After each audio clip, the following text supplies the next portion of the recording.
Gonna be a good girl?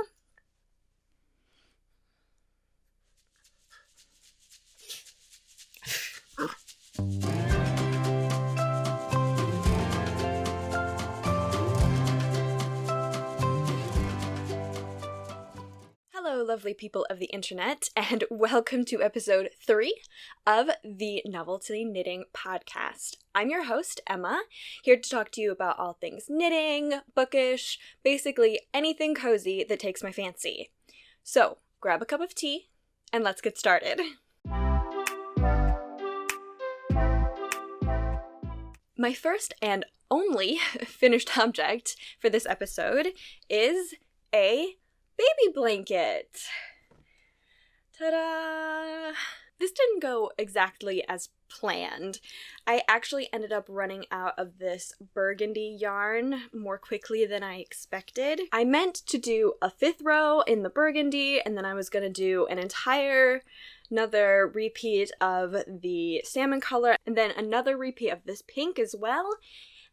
And then I got about halfway through the 5th row of the burgundy and ran out of yarn. My options were order a $2.50 skein of yarn and pay $7 in shipping, or make the blanket a little bit shorter. So I went with make the blanket a little bit shorter, which is progress for me. I had the extra skein for this in my basket on Knit Picks. I added a bunch of extra baby blanket yarn so that I could maybe get ahead of the children being born in my family. All in all, I probably would have spent another $60 or something like that just to get the free shipping. But I decided to be good instead, and I just made the blanket a little bit smaller. I mean, if you hold it up to the other blankets, you can obviously tell, but this is not for a family member who has another one of these blankets, so I think it will probably be okay. I still have to take pictures of this and put it up on my Ravelry, and I still have not updated the pictures of my slippers, even though I took pictures of every single pair just so that I could put it on my Ravelry. For some reason, I just haven't. It would take me 2 seconds. I don't know why I don't just do it, because I have all the pictures. I just need to open up the Ravelry page on my phone, select all of them to upload. We have such fast internet. It'll be so quick. I will have the pictures up on my Ravelry before this episode goes live. So I will link to it in the description down below, just so you guys can hold me accountable for pictures of this and of my slippers. Unfortunately, that is my only finished object. I swear I've done so much knitting since the last episode, but I just haven't managed to finish very much, apparently. So we'll move on to whips in progress. Whips in progress? We'll move on to works in progress. I promised you guys a leg on my raindrop socks, and I have for you a leg and a heel. I am pretty proud of myself for that. I mean, in theory, in 2 weeks, I should have been able to knit an entire pair of socks. But in fairness to me, I have rewritten this pattern now several times. You might be looking at this and saying, Emma, that looks incredibly plain. And you'd be right. But then, if you turn it inside out, look at all those beautiful slip stitches.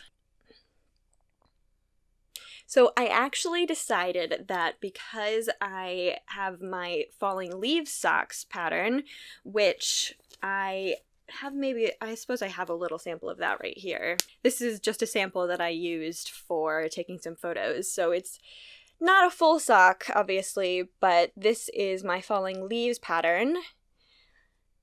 And I decided that I would call this one Falling Rain. I mean, that makes sense, right? I'm really looking forward to trying this on for the first time once I've properly finished it, just so that this will get stretched out a little bit and it'll show me more of what the pattern is actually going to look like when it's being worn. I have been struggling with writing the instructions for these socks. I had almost no trouble writing up the pattern for this. It took me a little while to get the hang of exactly how to write up a heel flap and gusset, which is my preferred heel type. Writing the actual pattern row by row instructions was really easy, actually, but writing up the intricacies of a heel flap and gusset, oh, it was not easy. I will probably try and do some kind of video tutorial on this channel at some point for that, just so that I can have something to link to that is of my own creation, so it follows my instructions exactly, just to make it a little bit easier. But I'm gonna have to do it specifically for this as well, because it's a little bit complicated. I do want the top of the foot to stay in this pattern, which, as you can see, is a reverse stockinette with all of these slip stitches, so that it really brings out the slip stitches. But I still want the bottom of the foot to be regular stockinette. I want the inside of the foot to be reverse stockinette and the outside to be stockinette, like on a typical sock. So it made doing the heel a little bit difficult because I had to turn it inside out, do the heel flap, pick up the stitches for the heel flap and then the heel, and then turn it inside out again to do all of the gusset decreases, which I have finished. It took me, it feels like, forever because I was trying to write up the pattern as I went, just so that my instructions were as accurate as possible. And it was just weird to try and figure out. With a heel flap and gusset, usually you do a knit two together and a slip knit in order to get the decreases to look the same on either side. And it just took me a little while to figure out the replacement for that, and I am having a little bit of laddering, which I'm not super pleased with. If anyone has a heel flap and gusset as their preferred knitting method when it comes to socks, please tell me how you avoid the laddering, because I almost always end up with laddering up the side of my gusset, like that. And it's not super noticeable. Honestly, once I put the socks on, I'm usually not worried about it because they're just as warm. I don't get like a weird breeze at the edge of my heel or anything like that. It's just something that I wish wasn't there. In particular with these socks, I ended up with quite a hole here just from where I had to turn back on my heel flap. So if anyone has any advice for that, please let me know in the comments down below. I do always find that one side ends up being more laddered than the other side. Like, this one's okay. That's mostly okay. Like, this side has this big old hole here, but it doesn't have nearly as bad of laddering as this side. I assume that has to do with whether or not I'm purling two together or slip purl. Maybe I just need to tighten my slip knits, because that is the slip knit side that I'm having trouble, the slip purl in this case, that I'm having trouble with. But anyway, the falling leaf sock pattern hopefully will be out very soon. I have had some wonderful and amazing knitters in my knitting club working as test knitters for this project so that I can get it published very soon. I just want it to be as readable and understandable and errorless as possible. I already had one of my members who knit up the whole leg of the sock and then did her heel flap, and she sent me a picture of the heel flap. Oh, and oh my gosh, the second I saw it, I was like, what have I done? Because her heel flap was way too long, and so I looked at my instructions, and my instructions had told her to knit the heel flap almost twice as long as it should be at the max. Typically, my heel flaps are 1.5 inches to 2 inches at the most, and in the instructions I had said 3 inches. So basically, she texted me and said, I ended up with way more rows than your gauge called for, but look, I did my first heel flap.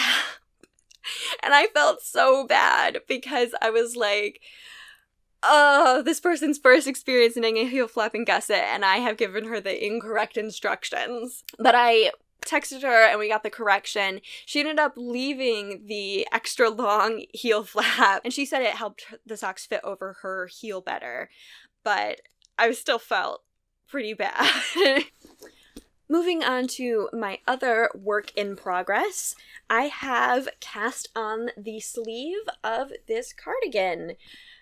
Again, I ended up casting on this sleeve 3 times. So to start the tale of this whole debacle, let me start by saying that I thought that I was being extremely clever by using slip stitches along the sides of my front and back pieces so that it would be really easy when it came time to pick up these stitches for my sleeve. What I somehow didn't realize was that in slipping the stitches, that meant that I was going to have half as many stitches to pick up as I would if I didn't slip the stitches. Now, I could have just gone farther in on the cardigan to pick up stitches that were not slipped, and I would have had more stitches to pick up.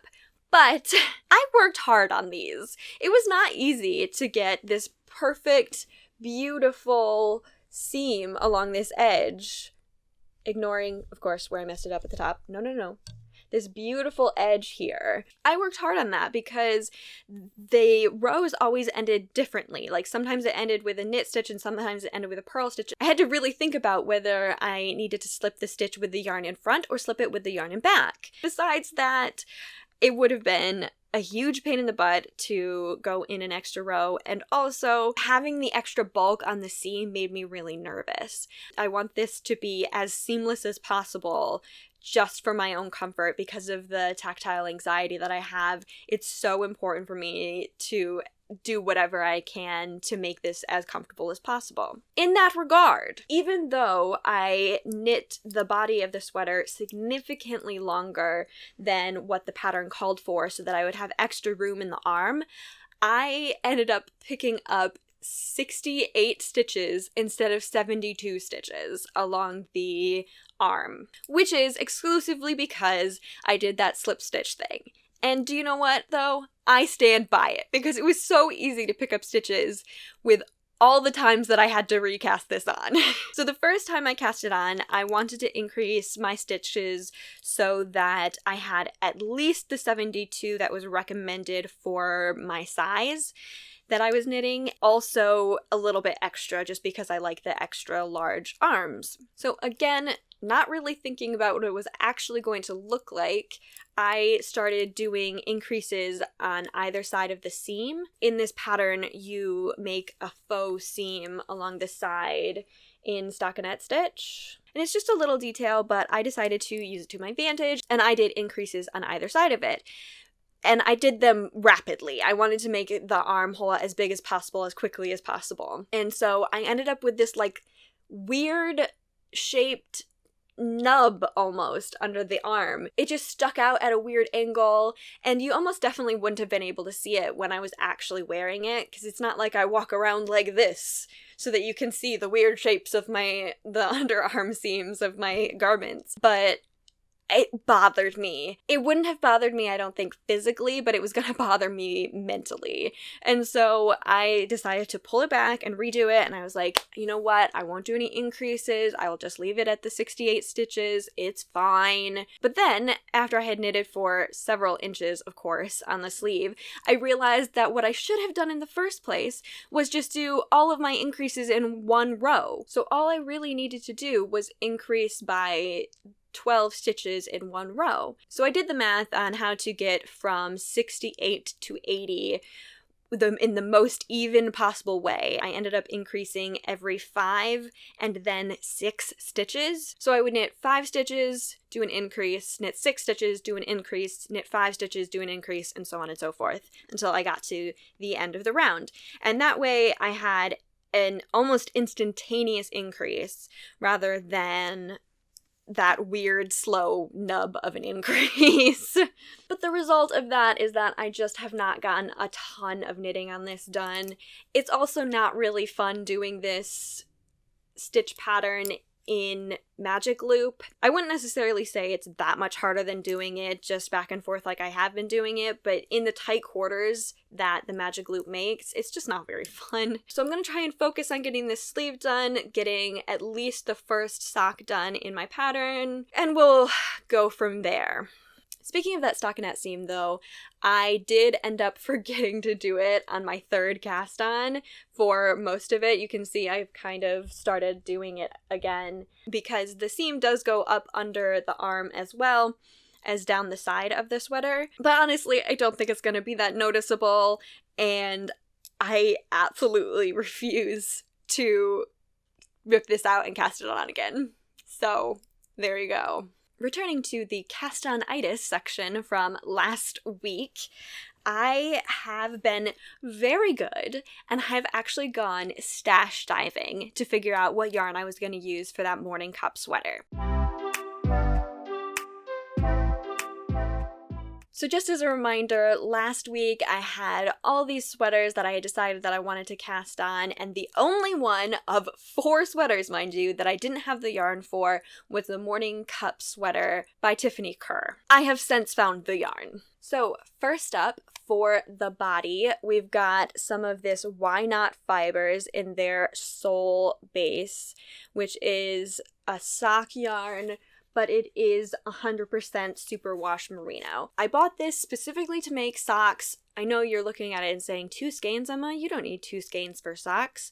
And you're right. I went through a phase where I was determined that I was going to knit knee-high socks. And knee-high socks do take 2 skeins. And I didn't knit a single pair of knee-high socks. But I did buy several sets of 2 skeins of yarn, which are now just in the stash. So that is going to be my base color, and then for the accent color, I have, I think it's called Kick Sand? Yes, Kick Sand. Is that upside down? It sure is. I have Kick Sand by Adelaide Fiber Co. Nope, that way. There we go.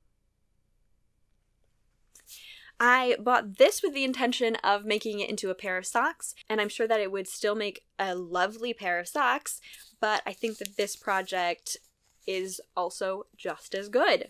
This is in the Victoria fingering weight base, which is 85% merino, 15% nylon. But this stuff, let me tell you, is the absolute softest merino nylon mix that I've ever felt. I don't know what she's done to it, because I swear I've worked with other 85-15s and this is just luxurious. I would almost swear that there was cashmere in here if I weren't looking at the label. Then for my cup part of my morning cup sweater, I have this lovely green.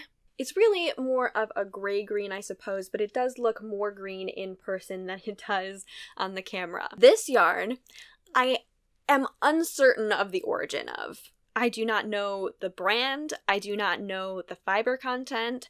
I am assuming that my skills as a knitter have allowed me to figure out that it is a fingering weight yarn. The reason that I know absolutely nothing about this yarn is because I did fiber share a couple of years ago. Fiber share is something that I have wanted to get into again every time it has come around for the last several years, except that I just never feel like I have the money to do it. It doesn't have to cost a lot of money, because I think you really only need to send your fiber share partner 1 or 2 skeins. For those who don't know what fiber share is, you get matched up with someone either from your own country. You can select a domestic, that you want specifically a domestic partner, or you can have an international exchange. You send each other fibery goodness. And then usually you pack in a few little extras. But this is one thing that I received in a fiber share package. I received another skein of yarn and then 2 gorgeous project bags, which my fiber share partner had made herself. Actually, one of them is the bag that I am keeping this yarn in for this very project. So it was this skein of yarn and then another skein of yarn that I had to translate because my fiber partner was from Denmark, I believe. And so the yarn that she had picked up, the tag was, of course, in Danish. But this one did not come with a tag. or if it did, I lost it or cut it off or something. I have absolutely no idea what this yarn is, but I am excited to use it. I think it'll complement these yarns really well. And then there's only one other color. It's really just an accent color. You use very little of it. So I've got this red, little pop of red. I'm really excited to cast this one on, but it is honestly probably the lowest one on my to-do list just because of how complicated it seems. I really need to work on my color work. The other thing that I wanted to share with you guys in this section is a recent acquisition. These are from Essence of Autumn. This blue stormy one is called Perfect Storm, and it is on her Heather sock base. It is 70% merino, 20% cashmere, 10% nylon, and it is so soft. I cannot wait to work with this. I technically got this yarn because the moment my husband saw it, he oohed and awed over it, which is a big deal to me, and so I was thinking that I was going to cast on a pair of socks for him in this, but I have never knit a pair of cashmere socks for myself. And that doesn't seem fair, right? Right?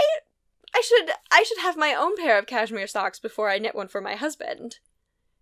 I think that's reasonable. But the reason I'm really showing you guys this yarn is because I would like some advice. This is the Hibiscus Tea colorway in Prairie Sock. You can see it's lots of pinks and creams. Prairie Sock is just an 80-20 merino nylon, but I bought this because it's so beautiful, but I don't really have a plan for it. So if you have any shawl patterns or anything like that you use one skein or two skeins, stash diving, folks. I think that these two would look really good together. If anyone has a nice shawl pattern, I've never knit myself a cowl, but a cowl pattern would do as well. Anything like that. If you could send those pattern ideas my way, I would be incredibly appreciative. Just real quick so you can see what I'm working with here. This is Signature Red from the Grinning Gargoyle, which is another hand-dyed yarn company. There is just like a really, really deep red mixed with almost like a burgundy in this. It is so beautiful. This is on the Khaleesi sock base for this company, which is a 70-20-10 merino yak nylon. I've never worked with yak before, so I'm really excited.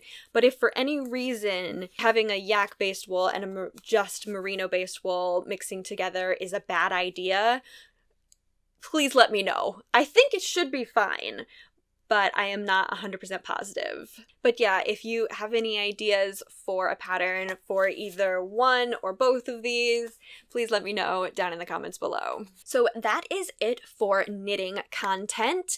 If you are only here for the knitting content, thank you so much for joining me. Please leave comments down in the description below, subscribe, like the video if you could, and please share it with your friends. It helps so much more than you know. But we will be moving on to bookish content next, so if you're here for that, please stick around. In the last episode, I was not very careful when it came to spoilers for the books that I was finishing, for the books I was reading, but if you are opposed to those sorts of things, don't worry, this episode will be spoiler free. Unless, of course, you consider just knowing someone's opinion about a book a spoiler, which I usually do, in which case, spoilers. We'll start with The Blood of Olympus. This is the last book in the Heroes of Olympus, so I have finally finished that series, and I am ready to move on to the very last series in the Camp Half-Blood world. So without giving anything away, I will say that I was not super happy with the way that this book ended. It felt a little bit anticlimactic, especially considering that the last book, two of the characters were literally in hell. It does not get more hellish than Tartarus. And then in this book, and this is not spoilers because this is what the whole series is leading up to, they have to get the Romans and the Greeks to stop fighting. They have to fight the giants. They have to fight Gia herself if they're not able to stop the giants from raising Gia. Besides the anticlimax of the end of the book, there were just lots of little things in this book that bugged me. And I think I figured out what the biggest problem was. And I am going to give you an example that is, I suppose, technically a tiny spoiler, but it's such an unimportant section of the book. So at one point in the book, Jason gets glasses. And there's no reason for it. I have talked about before that one of my absolute favorite things about Rick Riordan is how good he is at bringing things from earlier in the book. Every detail matters in Rick Riordan books, except this one, which I found so frustrating. I just felt like so many things had so much potential and didn't live up to that potential in this book compared to some of the other books in this very series, much less the other series that he's written. Despite that, I would still say that this book and this whole series is definitely worth reading. At the very least, the other 4 books in the series were very fun reads, and there were definitely still good parts of this book. First and foremost, Nico. Oh my god, Nico. Oh, he was wonderful. It was everything that I hoped and more. So, if you have read any of Percy Jackson and you love Nico even a little bit, read the entire series just so you can get to this book and read some sections from Nico's perspective. And I am still excited to read the next series, which is The Trials of Apollo, but I am going to take a little bit of a break first. I have read 13 Rick Riordan books in less than 5 months, so I think that I need just a little bit of a break from this really fast-paced, really mythological-based book series, and I'm trying to read some other genres before I move on to Trials of Apollo. Speaking of which, you can't get more different than Rick Riordan than The Happiness Project by Gretchen Rubin. So we're moving from what is either children's or young adult fiction to nonfiction and a self-help book. I talked a lot about this book last week and I got most of my thoughts out there, so if you want, go check out that episode. But I will just say that I highly recommend this book to a specific group of people. This is not a book for everyone. If you are in the process of really struggling with something in your life, I don't really recommend this book. When I was suffering from depression and my anxiety was really severe, I found this book really patronizing and completely useless. It is meant for people who are in a good space and would just like to be a little bit happier. It's not for people who are in a bad place. And the author comes out and she's very open about that. And she never claims to be there for people who are depressed or for people who don't just need maybe a little bit of boost out of a rut.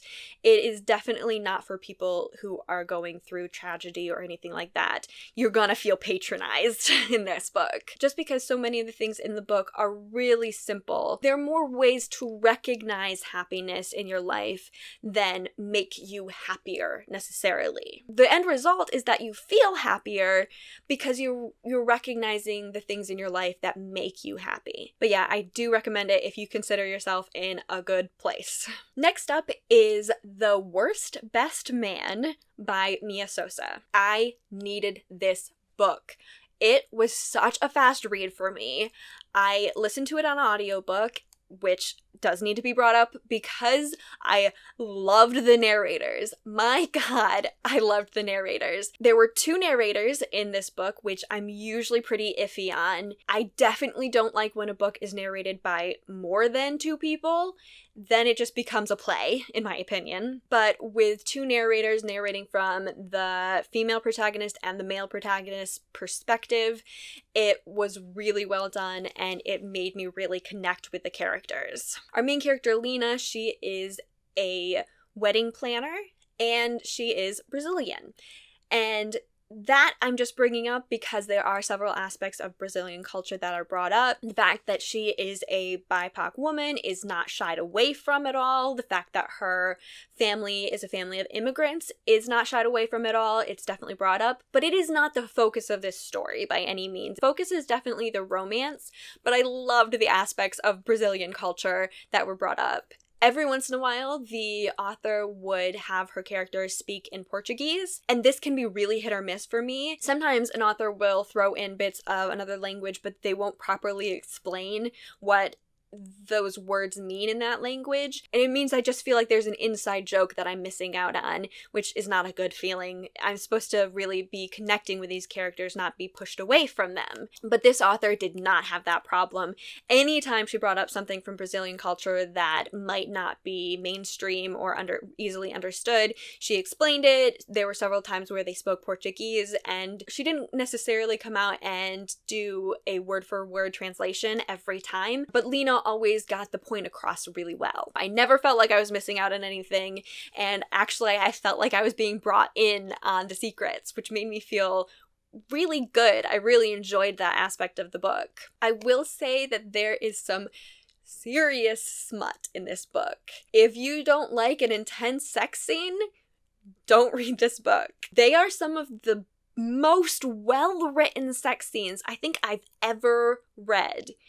But they are still sex scenes. So if that is not your style, I would steer away from this book. Usually, I am not that into really detailed sex scenes. I tend to like the build up to the sex, and then when they actually start having sex, I want it to be like glossed over, and then like it's the after the sex part. But these sex scenes were so emotional, and it wasn't just about the sex, and it was about the relationship, which so many times in romance novels the sex scenes are literally just smut. They're not like character building in any way, they just are there because that's what you expect in a romance novel, which is fine in some cases because it means that I can feel like I can kind of skim over the sex scenes a lot of times and not feel like I'm missing anything important. In this book, I did feel like there were some important character moments during the sex. It was really beautiful to see them joke together as well as be passionate during the sex. It felt a lot more like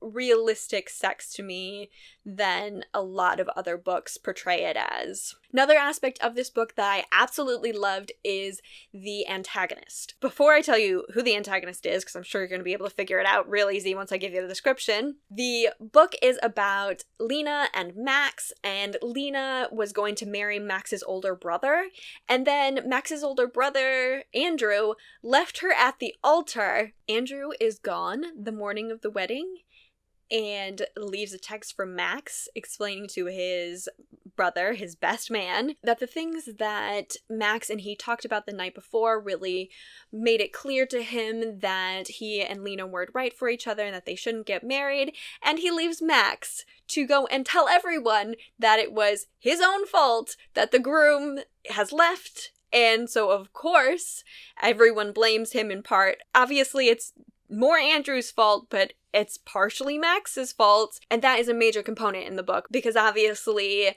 Lena and Max meet up again. That's how this whole romance novel is happening, and Lena has to get over her anger with Max about ruining this plan she had for her life. So Andrew obviously is the antagonist here. He doesn't show up too often, but every time he does, I just kind of wanted to... He was just so gross. Like, not necessarily, like, skeezy. He was just kind of a schemer. He didn't really do anything for himself. He was riding on his brother's coattails and taking all the credit for it. You have no doubt in your mind as you read this book that he and Lena would have been a terrible couple. But he does serve, even when he's not physically there, as a really good reason why these two main characters have to be apart. And as I've said before, having the characters have a good reason why they can't get together until the end is a very important aspect of the book for me. The next finished book I have for you is called The Shadow Weave by Annette Marie. I'm not going to get into this one too much because it is the second book in a series. When I read the first book, I had just finished another series by this same author, and it just wasn't hitting me with the same punch. I didn't quite like the main character as much. In the first book, she was really coming into her own still. She wasn't extremely useful, and she was frankly embarrassingly naive. And I know that I had a lot more information in the book, and it's not like I didn't understand her naivete, it just annoyed the crap out of me. And so I just had trouble starting the second one. But now that I have finished the second one, I'm very glad I did. She is definitely growing up in this book. It's not like she was young in the first place, but the naivete is leaving a little bit. We get to see her be more useful, and I really enjoy that. I highly recommend Annette Marie in general. Her world building is incredible. I have read every series that she has put out, and I have loved every single one of them. My favorite of her series by far is the Guild Codex Spellbound series, which is an 8-book series.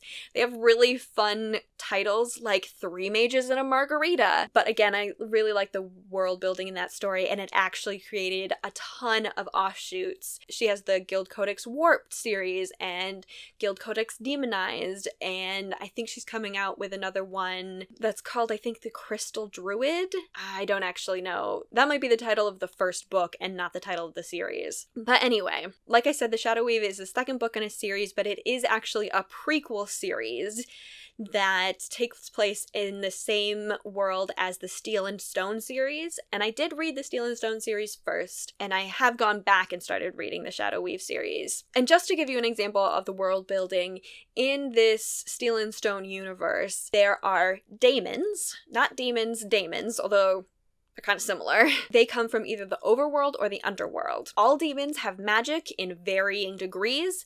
There are different castes, which act almost like different species, but not quite. And these daemons from the overworld and the underworld have been coming to Earth since basically the beginning of time. It's really cool how she incorporates old myth into the daemon lore. So, for example, one of the castes is the Ra family, like ancient Egyptian Ra. There is a caste called Reapers, and they look and act like our Grim Reaper. It's really interesting the way she's incorporated that lore. But the story takes place in a post-apocalyptic Earth, which was on the verge of completely destroying itself. The humans were going to destroy themselves with nuclear war until the daemons stepped in. So now all humans know about daemons, and they live in fear of them, basically. In Steel and Stone, the main character is a Haemon, a half-daemon, and in the Shadow series, both main characters are daemons themselves. There's lots of romance in both of the series, but there's definitely a larger focus on the adventure. What I love about the Annette Marie series is that the characters are definitely the most important, but that does not mean that plot suffers. There's always a really fun, adventurous, intense plot going on, in addition to character development and character relationships. The last thing on my finished reading list is Moon Called by Patricia Briggs. I finished this book in 2 days. I absolutely loved it. I listened to this one on audiobook, so I was able to knit while I listened to it and get some chores done and stuff. I never read physical books nearly as fast as I listen to audiobooks, but still, I found this one extremely well paced, extremely well written, and I found the characters extremely likable. I do wish that there was a bit more romance in Moon Called than there is. It's definitely setting up, or it seems to be setting up, for a love triangle, which, please no. I hate love triangles. It's one of my least favorite tropes of all time. I just want there to be two characters. I want them to fall in love with each other.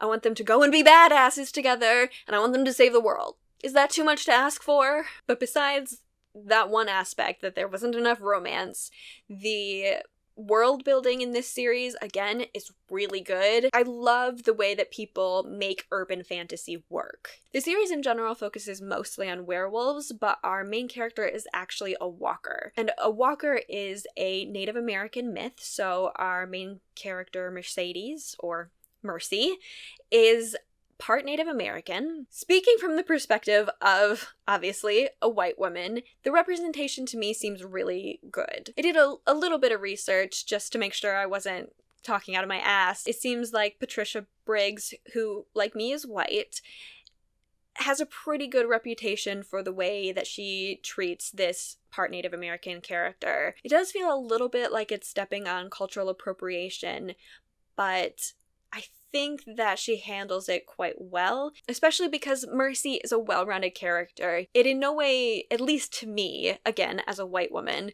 feels like she's being tokenized for being part Native American. Obviously, that's where her magic comes from, but it is just that. It's where her magic comes from, and it's a part of her, and it's not something that the author shies away from, but it is not everything about her. But I loved this series so much that I am already more than halfway through the next book in the universe. Not in the series. I'll get to it. Moving on to what I'm reading now. Nice segue there. I am reading Cry Wolf, which is the first book in the Alpha and Omega series, but it is the second book in the Mercy Thompson universe series. So these are two series that are happening at the same time as one another, and so rather than reading one series and then reading the next series, I looked up what they would be in chronological order, and I'm reading them that way. Cry Wolf 100% makes up for the fact that Mooncall does not have enough romance for me, because my goodness, is there romance in Cry Wolf. So far, at least, it has taken the approach to sex and smut that I prefer, where they do not go into intense detail when she has sex scenes in the book. It is definitely mostly about this relationship. So one of my favorite tropes, which I kind of know shouldn't be such a favorite, is when you have possessive, overprotective male characters. And I know that it's probably not good. Overprotectiveness and possessiveness, jealousy in general, are not good things in a relationship. But I love it in the context of these werewolf novels. Werewolves, vampires, they are some of my favorite reading materials when it comes to romance, because the possessiveness is explained by the nature of the creatures. He's possessive because he's a wolf, or he's possessive because he's a vampire, not in the case of this book, but in other fantasy romance that I really love to read. I know it doesn't necessarily logically make sense, but I just love it so much that I can't help it. And if I'm gonna have a werewolf romance, damn it, there better be a heck of a lot of possessiveness. And I want the girl to be frustrated with it. I want the guy to be unable to control it. I don't care. I know that it is bad. I know that it is trash, but it is my trash, and I love it. And there is plenty of that in this book. Even though Cry Wolf is technically the first book in its own series, I recommend reading Mooncalled before you read Cry Wolf. They are definitely related, but they do not have the same main characters. I have actually read Cry Wolf before. I read it, I finished it, and I actually decided not to read the rest of the series, which is very unusual for me. Once I read the first book in a series, I almost always want to finish it. But reading Mooncalled first made me a lot more invested in the characters and the story than I was when I had read only Cry Wolf. So if for some reason in the past you've read Cry Wolf before and you just couldn't get into it, try reading Mooncalled first and then see how you feel about Cry Wolf. I am also currently reading Splendid by Julia Quinn. I have been reading this book now for over a month. I've just been having trouble getting into it, and I think I have figured out why. I don't really like the characters very much. The main character especially, whose name I actually had to look up, which is extremely weird because the main character's name is Emma. So I definitely should be invested enough in this book to remember that the main character's name is the same as mine, but I just don't, because I don't really like her. She is very much like the epitome of that trope that she is not like other girls. And that's fine to a certain degree. Your protagonist is always going to be unique in some way, and so your protagonist is always going to be not like everyone else. But this book just takes it too far. It's not just the main female protagonist, it's also the main male protagonist and their entire families that seem to think that they are better than everyone else. And I think it's because they seem to have a different set of rules and a different moral code than the rest of society, which is much more in line with what we consider modern values. But only sometimes. Sometimes they stick very closely to societal values and what society deems appropriate based on the need of the story. And it just feels really false, and it makes the main characters really unlikable. I am finding it the most annoying in Emma because I am also finding other things to complain about in Emma. She is supposed to be this very worldly character with a lot of wit and a lot of cleverness, but when it comes to this relationship with the main male protagonist, she ends up completely flummoxed, she's meek, she's really uncertain, and I know that these two things don't necessarily cancel each other out, but in this case it seems like they should, because they just don't fit together. It makes a lot of her reactions to things ring false, and it doesn't feel like she's the character that I was introduced to in the beginning of the book. And she's really annoying, which I think is the most important thing. That is actually it for me for right now for what I'm reading. I still have a few things on my what I'm reading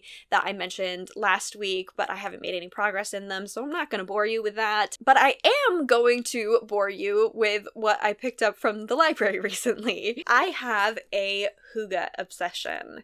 Ever since I first heard about this and it got really popular and it was like a fad for a while, it is not just a fad to me. This is a way of life. I have read this book before, but I listened to it on audiobook because, like I said, this was really, really popular for a while and I was just having a hard time getting my hands on it from the library. Now that it is not quite such a thing, it was really easy to get this book, and I'm really looking forward to reading it because I really like the illustrations in it.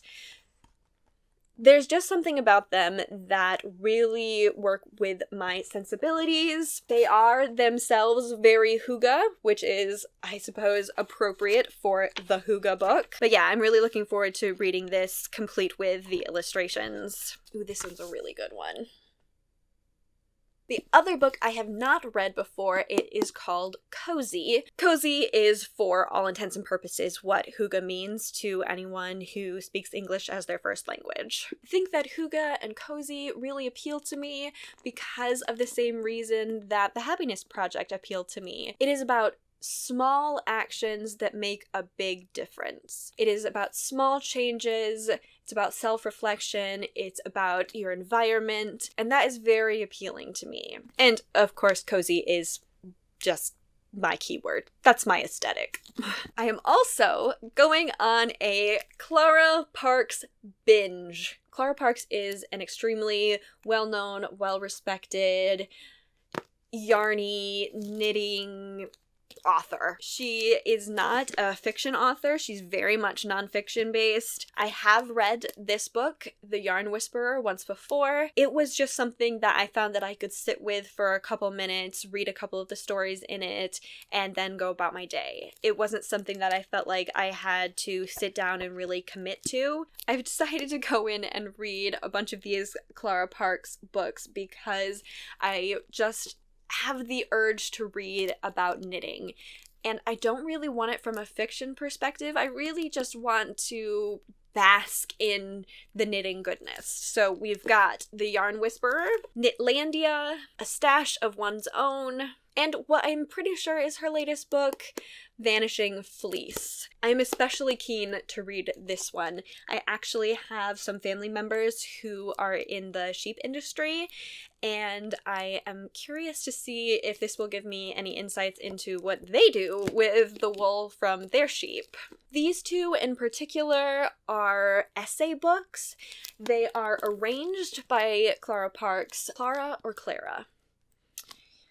Somebody will correct me, I hope. They are arranged by Ms. Parkes, but they are essays by other people. I do not think that I'm going to finish these in the 3-week lending period that I have with my library, but I do think that I'll be able to renew all of them, and so I will at the very least have a chance to start all of them and decide which ones I'm going to finish. But that is it for this episode. Thank you so much for joining me. I hope that you enjoyed yourself as much as I enjoy making these. Please make sure to like, subscribe, leave a comment down below. All of that really helps. Just as a reminder, I also link everything that I talk about in the description down below, so that is there for you guys if you would like. And I will see you guys in the next episode in 2 weeks.